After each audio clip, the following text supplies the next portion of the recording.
आप जुडिशरी को देख लीजिए, कितने बड़े सवाल आज जुडिशरी पर उठ रहे हैं। क्यों ऐसा होता है कि सिविल लिबर्टीज के ऊपर बड़ी बड़ी बातें होती हैं बाहर, लेकिन जब सुप्रीम कोर्ट में किसी की बेल की टर्न आती है तो कुछ ही बेंच है, रादर एक ही बेंच है जिसके पास हमेशा वो मुद्दा पहुंच जाता है, वो मामला पहुंच जाता है और बेल मिलती नहीं लोगों को। अपॉइंटमेंट्स कैसे हो रही हैं जुडिशरी में, किस तरीके से सरकार अपॉइंटमेंट्स को रोक रही है, कैसे लोगों को सरकार कह रही है कि हम बनने देंगे जज और नहीं बनने देंगे, हस्तक्षेप कैसे चल रहा है जुडिशरी में हम देख रहे हैं। और इंफॉर्मेशन कमीशंस जिनके साथ के पास हम जाते हैं कि हमें सूचनाएं चाहिए, कम से कम हमें पता तो हो। मतलब कई सूचनाएं तो अब ऐसी हैं हमारे देश में जो सरकार कह रही है हम बना ही नहीं रहे। तो आप सूचना के अधिकार की बात करिए, जब सूचना ही नहीं है तो अधिकार कैसा होगा। पहली बार 2021 में जो सेंसस होना था, पहली बार हमारे देश की हिस्ट्री में ऐसा हुआ है कि सेंसस ही नहीं हुआ। अब सेंसस नहीं होगा तो डेटा कहां है। आप जब इंफॉर्मेशन कलेक्ट ही नहीं करेंगे, क्योंकि आपको लग रहा है, आपको पता है कि उसमें किस तरीके की सूचनाएं सामने आएंगी जो कि इनकन्वीनियंट है, तो आप कहेंगे हम तो अब सूचना रखते ही नहीं। तो आप मांगेंगे क्या? आप कहेंगे अनएम्प्लॉयमेंट पे हमें सूचना दीजिए, तो वो कहेंगे अनएम्प्लॉयमेंट पे सूचना ही नहीं है हमारे पास।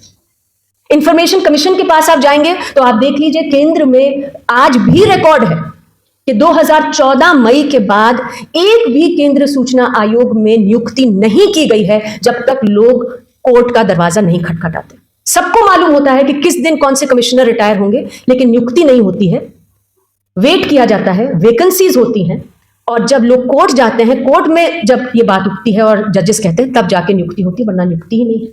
तो कमीशन है, बड़ी बिल्डिंग्स हैं, लेकिन कमिश्नर ही नहीं है। कहीं पर लोगों को लेबल किया जा रहा है, कहीं पर उनके खिलाफ मुकदमे, झूठे मुकदमे चलाए जा रहे हैं, कहीं पर उन्हें जेलों में डाला जा रहा है। यहां तक कि इतने लोगों को हमने देखा है जिन्हें मार भी दिया गया है, क्योंकि वो सवाल उठा रहे हैं, ऐसे सवाल जो कि चुनौती देते हैं उनको जो आज सत्ता में बैठे हैं। हम ये देख रहे हैं कि वो जो सारे कानून हैं जो लोगों को सशक्त करते हैं लोकतंत्र में, और जो हमें सशक्त करते हैं कि हम सहभागी तरीके से एक निगरानी भी रख सके और रोक सके जब हम कुछ गलत होता देखते हैं, वो तमाम ढांचे जो हैं कानूनों के, उन पर भी प्रहार है। और ये कानून कहीं हमें खुद नहीं मिले, ये कानूनों के लिए लंबी लड़ाइयां लड़ी गई हैं, लेकिन बिल्कुल बेरहमी से इन कानूनों को हर रोज हम बदलते देख रहे हैं। कैसे बदलाव लाए जा रहे हैं उन कानूनों में, उन सब कानूनों का हम इस्तेमाल भी करते हैं, हम जानते भी हैं उन कानूनों को। मैं बहुत उसके ऊपर समय नहीं लगाऊंगी, पर सूचना का अधिकार कानून, एक कानून जिसका मैं इस्तेमाल करती आई हूं, जिसका बहुत लोग इस देश में 60 लाख लोग हर साल इस्तेमाल करते हैं, वो कानून का इस्तेमाल करते हैं सवाल पूछने के लिए जो भी सत्ता में बैठे हैं उनसे। उस कानून को पिछले 5 साल में 2 बार संशोधित किया गया है, और संशोधन कोई ऐसा नहीं लाया गया कि उसे और अच्छा बनाया जाए। ऐसे संशोधन लाए गए हैं जो पूरी तरह से उस कानून को खंडित करते हैं, उसे खराब करने के लिए संशोधन लाए गए हैं। संशोधन क्या लाए गए हैं कि समझ लिया गया है कि लोग क्या सवाल पूछ रहे हैं। लोग सवाल पूछ रहे हैं अपने मौलिक अधिकारों के बारे में। राशन मिलना है, आप खड़े होकर कह देंगे कि मैं ऐसे राशन दूंगा, लेकिन सवाल पूछेंगे नहीं तो राशन पहुंचेगा क्या किसी के पास। लेकिन राशन लेना है तो आपको क्या सवाल चाहिए, किसके नाम का राशन आया है, कितना राशन आया है। अभी जो हाल ही में अमेंडमेंट्स आए हैं राइट टू इंफॉर्मेशन लॉ में, जो डेटा प्रोटेक्शन कानून के तहत आए हैं, उसमें अब आप सवाल नहीं पूछ सकते जिसके अंदर कोई भी पर्सनल इंफॉर्मेशन आइडेंटिफाइबल। तो पर्सनल इंफॉर्मेशन तो मेरा नाम भी है, पर्सनल इंफॉर्मेशन किसी का एड्रेस भी है, किसी का फोन नंबर भी है, किसी का कोई और वो भी है। तो अब आप कहेंगे कि अब हम इलेक्टोरल रोल्स को भी निकाल देंगे आपके पहुंच के बाहर, क्योंकि उसके अंदर तो फोटोग्राफ भी लगी है, उसमें नाम भी है, पता भी है। पर अगर इलेक्टोरल रोल्स नहीं होंगे तो किसका नाम ऐड किया जा रहा है और किस समुदाय के लोगों के नाम काटे जा रहे हैं, कैसे पता चलेगा। उसी तरीके से अगर आप बताएंगे नहीं, अगर कॉपीज नहीं देंगे आप फेकों की, आप हमें जो सारी तमाम फाइल नोटिंग्स है जिससे हमें पता चलता है कि कैसे डिसीजंस लिए जा रहे हैं, वो नहीं देंगे, ये कहकर कि लोगों के नाम, जो अधिकारी हैं उनके नाम सामने नहीं आने चाहिए क्योंकि पर्सनल डेटा है, तो फिर तो लोगों की निगरानी और सहभागी का कोई मतलब नहीं रह जाता। तो हम देख रहे हैं कि कैसे सूचना के अधिकार कानून को पूरी तरह से तोड़ा जा रहा है। लोकपाल का कानून जो इतनी लंबी लड़ाई के बाद आया, जिसके बाद भारतीय जनता पार्टी पावर में आई, ये कहते हुए कि हम भ्रष्टाचार हटा देंगे, उस कानून को लागू नहीं किया गया 5 साल तक, लेकिन उसे अमेंड कर दिया गया। ये कह दिया गया कि जो हमारे एसेट्स और लाइबिलिटीज हैं जो पब्लिक फंक्शनरीज के, वो हम पब्लिक डोमेन में नहीं डलने देंगे। तो तमाम तरीके के जो कानून जो हमें सशक्त करने के लिए बनाए गए थे, लैंड एक्विजिशन के कानून, इतने सारे कानून हैं, मतलब गिनने लगे तो घंटों लग जाएंगे, उन सबको बदल दिया गया है। और जब बदलाव लाए जाते हैं तो ऐसे लाए जाते हैं कि कहा जाता है कि जो अब हम अमेंडमेंट ला रहे हैं उसमें तो हम एक कॉमा एक फुल स्टॉप भी नहीं बदलेंगे, जैसा आया है वैसा ही कानून पास होगा। तो ये हम देख रहे हैं कि कानूनों का हाल है। और जो तमाम संस्थाएं, इंस्टीट्यूशंस ऑफ अकाउंटेबिलिटी, जिनका काम है कि अगर हमारे संवैधानिक अधिकारों पे, हमारे मौलिक अधिकारों पे का हनन हो तो वो सारी संस्थाएं खड़ी होंगी लोकतंत्र में हमारे साथ, उन सब के ऊपर प्रहार है।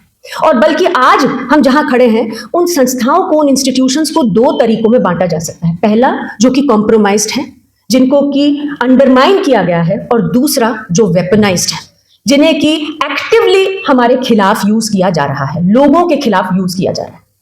जो कॉम्प्रोमाइज्ड है वो तो हमें दिख ही रहे हैं। पार्लियामेंट में 142 एमपीज को आप कहते हैं कि आप बाहर जाइए, और उन्हें आप दरखास्त कर देते हैं पार्लियामेंट से, और बड़े बड़े कानून आप पास कर देते हैं।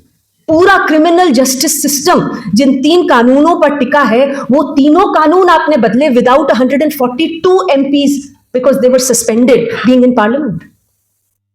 आप बात करते हैं टेलीकॉम बिल लाने की, कोई डिस्कशन नहीं है, किसी को मालूम ही नहीं है। मतलब कितने लोग हमारे देश में बैठ के, उनके पास इतना समय है, इतना साधन है कि वो एक एक कानून की गहराई में, कम से कम अगर पार्लियामेंट में ही डिस्कशन हो तो लोगों को पता तो चलेगा कि क्या आ रहा है, उनको किस कानून का पालन करना है। कोई डिस्कशन नहीं है और कानून पास हो रहे हैं। पार्लियामेंट किस तरीके से अंडरमाइन हुआ है वो हम सब देख रहे हैं। यहां तक कि पार्लियामेंटेरियंस बाहर आकर कहने पे मजबूर हो रहे हैं कि अब आप यहां से कोई उम्मीद मत रखिए। मतलब हम पार्लियामेंट्री डेमोक्रेसी हैं, हम सहभागी होने की बात कर रहे हैं। यहां पर जो चंद पॉलिटिकल पार्टीज हैं, उनकी भी जो ऑपोजिशन में बैठी हैं, उनकी आवाज भी नहीं आज पार्लियामेंट में उठाने देने का मौका है। और जो वेपनाइज्ड एजेंसी है, आप देख लीजिए किस तरीके से कल जो झारखंड के चीफ मिनिस्टर हैं, उनसे बातचीत करने के लिए जब ईडी के अफसर गए तो उसका जो वीडियो निकला उसमें लग रहा था कि शायद कहीं चढ़ाई होने के लिए हमारी सेना जा रही है। इतनी पैरामिलिट्री के साथ में जा रहे हैं। मतलब हम किस तरीके के लोकतंत्र की बात कर रहे हैं, जहां चुन चुन कर सारे ऑपोजिशन पार्टीज के जितने भी प्रतिनिधि हैं, उन्हें या सीबीआई या ईडी उनके ऊपर छापे मार रहे हैं, उनके ऊपर कार्रवाई कर रहे हैं, उनके ऊपर केसेस चला रहे हैं। उनमें से जो रूलिंग पार्टी को ज्वाइन कर जाता है वो बिल्कुल साफ हो जाते हैं, उनके ऊपर कोई केस नहीं चलता, उनके ऊपर कोई एक्शन नहीं होता। आप ये देख लीजिए कि कितनी संस्थाएं हैं, कितने आवाज उठाने वाले लोग हैं जो किसी ऑपोजिशन पार्टी को बिलोंग नहीं करते, लेकिन सारा दिन ईडी और सीबीआई का काम यही है कि उनके खिलाफ केसेस आप लगाइए, अनाप शनाप केसेस लगाइए, उनके काम, उनकी संस्थाएं बंद कराइए। तो ये जो क्लियर वेपनाइजेशन हो रही है एजेंसीज की, मेरे ख्याल से ये सबसे भयानक बात है, जिससे कि हमारे जो आइडिया ऑफ इंडिया है, जिस कंट्रोल करने का ये तरीका बना लिया गया है। इस पूरी डिस्कशन का टाइमिंग जो है वो इसलिए भी बहुत सिग्निफिकेंट है कि कहीं हम सभी लोग अपने आप को मायूस भी पा रहे हैं कि हम कहाँ चल रहे थे, देश किधर चल रहा था, किस तरह से लोग जुड़कर मूवमेंट्स में, कैंपेन्स में अपने अधिकारों की बात कर रहे थे, एक सहभागी लोकतंत्र बनाने की बात कर रहे थे, एक डिसेंट्रलाइज्ड तरीके से अपने खुद के ऊपर हम क्या चाहते हैं, किस तरीके के ढांचे बने, उसकी बात कर रहे थे। और आज हम किस मोड़ पर हैं। पर अभी जो सारी बातें सुनी, मुझे लगता है कि इन सभी चीज़ों से उत्साह भी मिलता है, और मैं भी अपनी 2 बातें इसमें जोड़ना चाहूँगी very quickly. And I know that you asked us, Mridula, to be bilingual. I will speak a little more in Hindi if that is okay, because मेरे ख्याल से कुछ यहाँ पर और लोग हैं भी जो हिंदी ज़्यादा समझते हैं। सहभागी लोकतंत्र, सबसे पहली चीज़ ये है कि अगर हम भागीदार हैं तो सूचना नहीं होगी, और अगर हमारे पास ऐसे तमाम तरीके नहीं होंगे कि जिन लोगों को हम चुनते हैं अपना प्रतिनिधित्व करने के लिए, हम उन्हें अकाउंटेबल ठहरा सकें, उन्हें जवाबदेह ठहरा सकें, तो वो केवल हवाई बातें हो जाती हैं।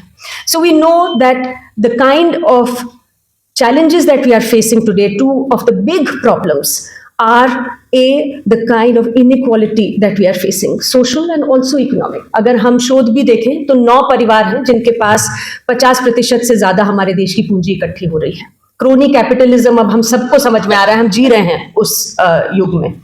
और डिवाइसिव फोर्सेस, मतलब बांटने की बातें इस कमरे से आप जैसे ही निकलेंगे दिखने को मिल रही हैं, सोचना नहीं पड़ रहा ज्यादा, हमारे सामने है सारी जो चीजें चल रही हैं।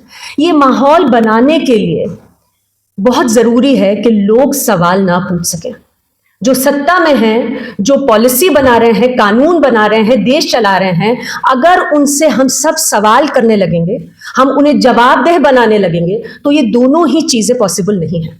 इस तरीके की इनइक्वालिटी, असमानता, और इस तरीके की डिवाइसिव नेचर और जो बांटने की जो पूरा काम चल रहा है, ये दोनों ही चीजें नहीं हो सकती अगर लोग सवाल पूछ सकें, सत्ता को जवाबदेह बना सकें।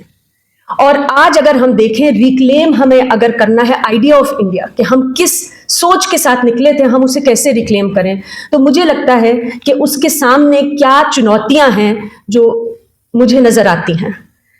ऐसे तमाम लोग जो सवाल पूछते हैं, संस्थाएं जो सवाल पूछती हैं, जो who want to show truth to power, जो कोशिश करते हैं, चाहे वो जर्नलिज्म के थ्रू करें, चाहे वो सड़कों पर आके करें, चाहे वो सवाल पूछकर करें कि आप इस तरीके से कैसे काम कर रहे हैं, अनएम्प्लॉयमेंट क्या की बात क्यों नहीं हो रही, जो बाकी हमारी समस्याएं उनकी बात क्यों नहीं हो रही, 24 घंटे हमें एक ही तरीके की हम क्यों चीजें सरकार को करते हुए देख रहे हैं।